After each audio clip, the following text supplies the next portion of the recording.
रस्त्याच्या समस्या अजूनही सोडवलीत झालेल्या नाही आहेत. रस्त्याच्या शेती बुडीत क्षेत्रामध्ये आहेत, त्यांना येण्या जाण्यासाठी अजून पण रस्ता सुरळीत झालेला आहे. त्या अनुषंगाने आपण काय सांगाल सर? या संघाने एवढंच सांगू इच्छितो की हा जो शेतकऱ्यांना येण्या जाण्याचा मार्ग आहे तो 300 मीटरचा कुजव्याकडचा जो रोड आहे तो पाण्याच्या आतमध्ये गेलेला आहे आणि त्यामुळे आपल्या शेतकऱ्यांना त्यांच्या शेताकडे जाण्याकरता 5 किलोमीटरचा एक फेरा लावावा लागतो. याच्याकरता मी एक वेगळी व्यवस्था जी आहे ते आम्ही डिस्कशन मध्ये आहोत VIDC सोबत की अशा जे शेतं आहेत जे बुडीत क्षेत्रामध्ये नाही आहेत आणि तिकडे जाण्याकरता मार्ग नसतो त्याच्याकरता त्यांनी काहीतरी प्रावधान आपल्या बजेटमध्ये करून हे रस्ते तयार करून द्यावे.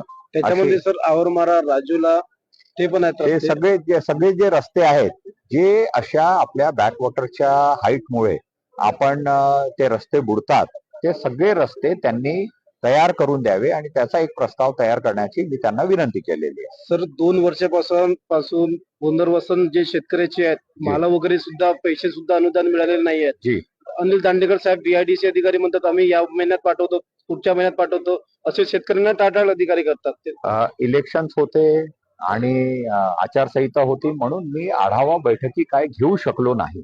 पण 21 तारखेनंतर सतत आपण या प्रत्येक विभागाच्या आढावा बैठक आपण घेणार आहोत आणि हे जे मुद्दे मांडलेले आहेत ते त्यांच्या समोर आणून आपण पूर्णपणे तयारी करतो. उमरेड तालुक्यात मोठ्या प्रमाणात टोल चोरी होत आहे. टोल टॅक्स वरून आतमधल्या जे गाव आहे तिथून मोठी रहदारी ट्रकांची जात आहे. त्याच्यामुळे नागरिकांमध्ये भीतीचं वातावरण आहे आणि लोकांनी त्याची तक्रार केली. नागरिकांनी काय म्हणतात? टोल चोरीचा विषय असा आहे की तो टोल चोरी नाही आहे, तो आपण बघितलं तर रॉयल्टी चोरीचा विषय आहे.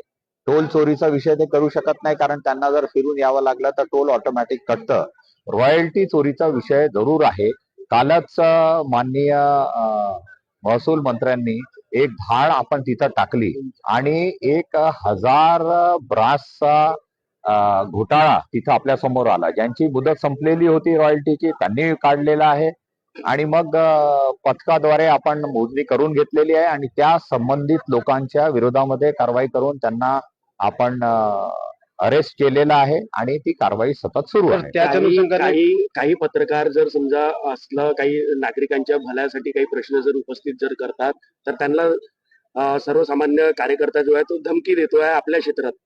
बघा भाजप कार्यकर्ता आपल्या कोणाचाही कार्यकर्ता असो तो भाजपाचा असो किंवा काँग्रेसचा असो मला वाटतं पत्रकारांना धमकी देणं हे कायरतेचा निशाण आहे की तुम्हाला जर त्यांच्याशी बोलायचं असेल किंवा संवाद साधून जर तुम्हाला काही मार्ग काढताय तर त्यांनी काढायला पाहिजे.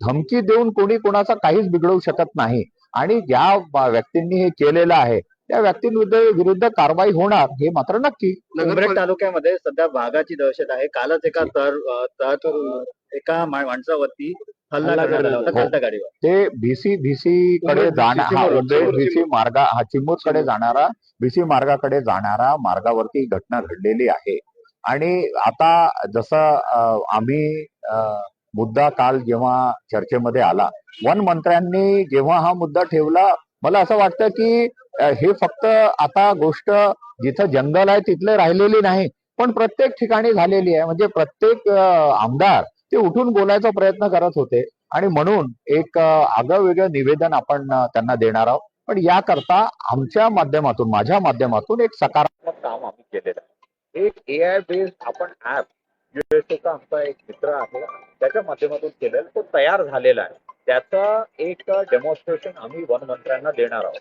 63,000 कॅमेऱ्याच्या माध्यमातून आपण ते आयडेंटिफाय करू आणि त्यांना कसं पळवता येईल याची संकल्पना सुद्धा त्याच्यामध्ये आहे. पण हे जे प्राणी खूप इंटेलिजंट असतात. एकदा तुम्ही आवाज आणि दुसऱ्यांदा तुम्ही आवाज केला तर त्यांना माहिती होते की या आवाजाने काही होत नाही. म्हणून तिथं वेगवेगळ्या प्रकारचे प्राणी AI बेस्ड जे स्वतः उडी मारून काही हे करतील या प्रकारचं प्रावधान त्या AI बेस्ड सर्किटमध्ये आहे. ते लवकरच आपण पुढच्या 6 महिन्यामध्ये आपण ते कार्यान्वित करू. तोपर्यंत माझी मागणी वन मंत्र्यांना एवढीच.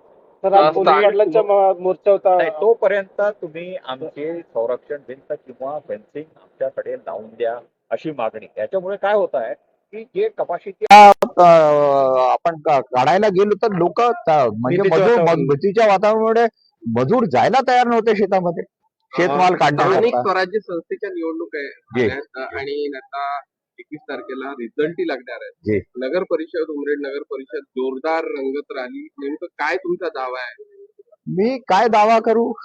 काँग्रेस मी आमदार काँग्रेसचा आहे आणि लोकांनी एवढ्या लाटेमध्ये या पूर्ण जिल्ह्यामधून ग्रामीण मधून एकमेव निवडून दिलेला आहे, तर त्यांची आस्था माझ्यामध्ये आहे ही मी समजतो. आणि म्हणूनच नगर परिषद आणि नगरपंचायत दोन्ही ठिकाणी नगराध्यक्ष आमचाच बसेल, हे आताच लिहून घ्या. भाऊ, आखरीचा प्रश्न. जी.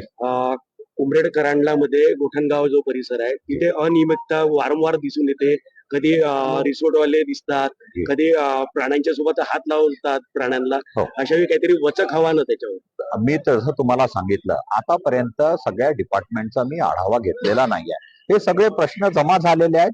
21 तारखेनंतर जसा आपला कोड ऑफ कंडक्ट हे झाला, त्यांच्या 1 बाय 1 प्रत्येक डिपार्टमेंटच्या हे करून पुढच्या वर्षी 1 वर्षामध्ये नाही तर पुढच्या 5 वर्षामध्ये आपल्याला काय करायचं याचा आराखडा तयार करून आपण इम्प्लिमेंट करू.